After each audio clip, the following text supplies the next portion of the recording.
ये कहानी शुरू होती है एक पुराने समय से, जब घने जंगलों के बीच एक छोटा सा गांव बसा हुआ था।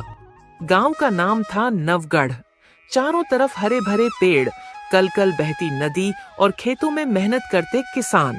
देखने में गांव बेहद शांत और सुखी लगता था, मगर उसके ऊपर एक खौफनाक साया मंडराता रहता था, जंगल का शेर। वो शेर बहुत बड़ा और ताकतवर था। उसकी दहाड़ इतनी भयानक थी कि सुनकर ही औरतें बच्चे कांप जाते थे।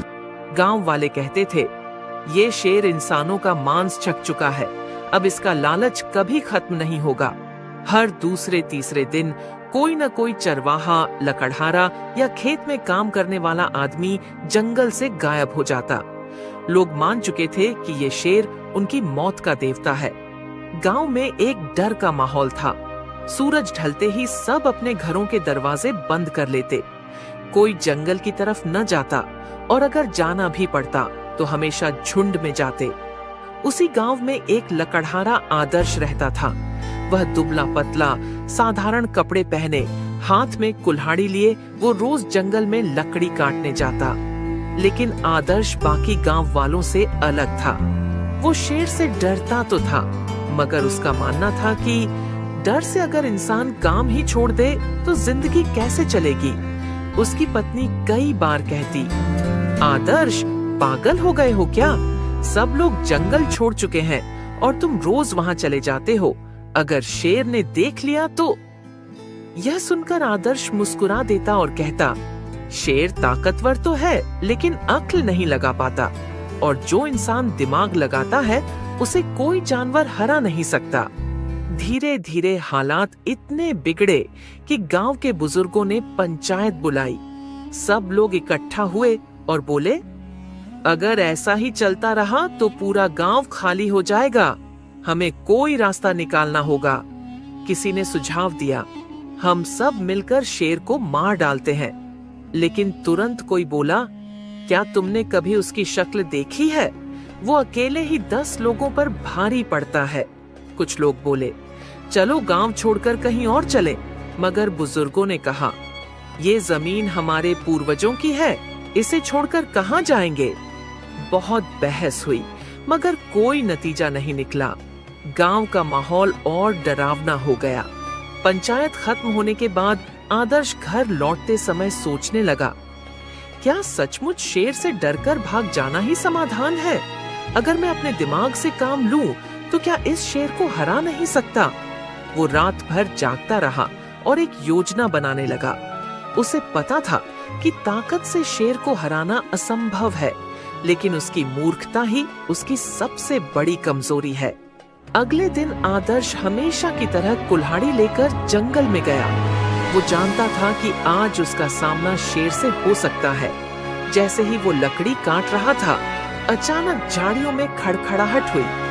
पत्तों के बीच से सुनहरी आंखें चमकी और फिर गड़गड़ाती आवाज के साथ शेर निकला। शेर दहाड़ा और बोला, ओ लकड़हारे, ये जंगल मेरा है। यहाँ की लकड़ी, यहाँ का शिकार सब मेरा है। तूने हिम्मत कैसे की मेरे इलाके में कदम रखने की? आदर्श का दिल जोर जोर से धड़क रहा था, मगर उसके चेहरे पर डर नहीं था। उसने गहरी सांस ली और बोला, महाराज, आप सही कह रहे हैं, ये जंगल आपका है।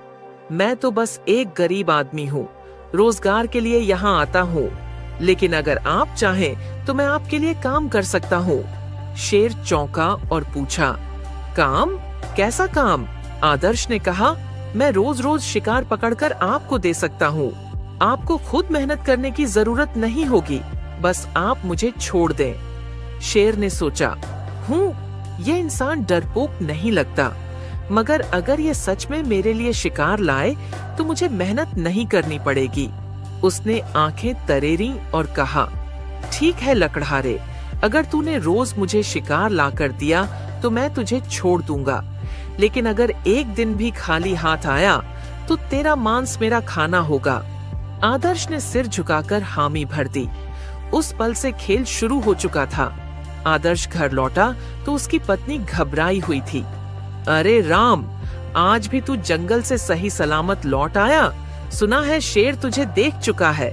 आदर्श मुस्कुराकर बोला, हाँ देखा था, लेकिन मैंने उसे समझौता करने पर मजबूर कर दिया। पत्नी हैरान रह गई। शेर से भी कोई समझौता कर सकता है? आदर्श बोला, हाँ, अगर इंसान अपनी अक्ल से काम ले तो सब कर सकता है। अब आगे देखना, वही शेर मेरे जाल में फंसेगा। अगले दिन आदर्श ने सोचा, अगर मैं शेर को रोज इंसानी शिकार दूंगा तो गांव वाले मुझ पर शक करेंगे। मुझे ऐसा रास्ता निकालना होगा जिसमें शेर भी खुश रहे और गांव वाले भी बच जाएं। उसने शेर के लिए एक मोटी तगड़ी बकरी पकड़कर ले गया। शेर ने बकरी देखते ही दहाड़ लगाई। वाह लकड़हारे, तूने तो मजा दिला दिया, अब तू वाकई मेरा आदमी है। आदर्श ने हाथ जोड़कर कहा, महाराज, मैं तो बस आपकी सेवा कर रहा हूँ, लेकिन ध्यान रहे, असली ताकत सिर्फ आपके पास है। शेर गर्व से हंसा, सही कहा, जंगल का राजा मैं हूँ। तुझे मैं इसलिए छोड़ रहा हूँ क्योंकि तू मेरी सेवा करता है। आदर्श मन ही मन मुस्कुराया। यही तो इसकी कमजोरी, घमंड और मूर्खता है। धीरे धीरे आदर्श रोज कुछ न कुछ शेर को ले जाता। कभी खरगोश, कभी बकरी, कभी सुअर।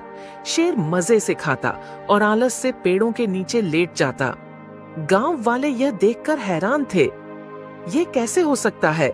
जहां शेर के डर से कोई पास नहीं जाता, वहां आदर्श रोज जाता है और सही सलामत लौट आता है। कुछ लोग तो पीछे पीछे गए और देखा कि आदर्श सचमुच शेर को शिकार खिला रहा है। गांव में अफवाह फैल गई, आदर्श ने शेर से दोस्ती कर ली है। कहीं ऐसा न हो कि शेर को इंसान का स्वाद दिलाकर वो हम सबको ही खतरे में डाल दे। गांव की पंचायत में फिर चर्चा हुई। कुछ लोग बोले, आदर्श गद्दार है, वो शेर को ताकतवर बना रहा है। मगर कुछ समझदार बुजुर्ग बोले, नहीं, हमें जल्दीबाजी नहीं करनी चाहिए। हो सकता है आदर्श के मन में कोई चालाक योजना हो। एक शाम शेर आलस से डकार लेते हुए बोला, लकड़हारे, अब मैं इन छोटे मोटे जानवरों से ऊब गया हूँ। मुझे कुछ बड़ा चाहिए, कोई इंसान। आदर्श का दिल धक से रह गया, मगर उसने चेहरे पर डर नहीं आने दिया। वो बोला, महाराज, इंसान का मांस तो सबसे स्वादिष्ट होता है, लेकिन उसे लाना आसान नहीं। अगर आपने वादा किया कि मुझे नुकसान नहीं पहुंचाओगे, तो मैं इंसान का शिकार भी दिला सकता हूँ। शेर की आंखें चमक उठीं। सचमुच? अच्छा, तो फिर जल्दी से इंसान का इंतजाम कर। आदर्श ने मन ही मन सोचा, अब वक्त आ गया है इस मूर्ख शेर को फंसाने का। अगले दिन आदर्श गांव में आया और सबको इकट्ठा किया। उसने कहा, गांव वालों, शेर इंसानी मांस की मांग कर रहा है, लेकिन डरने की बात नहीं है। मैंने उसे समझा दिया है कि हमारे गांव का सबसे ताकतवर आदमी मैं हूँ। अगर उसने मुझे हरा लिया तो वो मुझे खा सकता है, और अगर मैं जीत गया तो शेर को गांव छोड़ना होगा। गांव वाले स्तब्ध रह गए। तू पागल हो गया है आदर्श? अकेला शेर से भिड़ेगा? आदर्श मुस्कुराया और बोला, चिंता मत करो, मैं बल से नहीं, दिमाग से लड़ूंगा, और यही उसकी हार होगी। शाम को आदर्श शेर के पास गया। महाराज, मैंने गांव वालों से बात की है। सब मानते हैं कि इंसानों में सबसे ताकतवर मैं हूँ। अगर आपको सचमुच इंसानी ताकत का स्वाद चखना है तो मुझे ही खाइए, लेकिन उससे पहले आपको मेरी ताकत का इम्तिहान लेना होगा। शेर हैरान रह गया। तू खुद को मेरा शिकार बना रहा है, और इम्तिहान कैसा? आदर्श ने रहस्यमय अंदाज में कहा, जंगल के बीच एक खाई है, वहां मैंने अपने सबसे बड़े दुश्मन को कैद करके रखा है। वो मेरे जैसा ही ताकतवर है। अगर आप उसे हरा दो, तभी आपको हक है मुझे खाने का। शेर की आंखों में लालच चमक उठा और वह बोला, ठीक है लकड़हारे, कल सुबह मुझे उस खाई तक ले चल, मैं तेरे दुश्मन को चीर फाड़ कर रख दूंगा। आदर्श मुस्कुराया और मन ही मन कहा, बस यही तो चाहता था मैं। सुबह का समय था। जंगल की हवा में अजीब सी ठंडक और सन्नाटा था। पक्षियों की चहचहाहट भी जैसे दब सी गई थी, मानो उन्हें भी पता हो कि आज जंगल में कुछ बड़ा होने वाला है। आदर्श अपनी कुल्हाड़ी कंधे पर लटकाए शेर के पास पहुंचा। शेर अधीर होकर इधर उधर टहल रहा था। उसने दहाड़ कर कहा, लकड़हारे, जल्दी चलो, मुझे उस ताकतवर दुश्मन से मिलवाओ।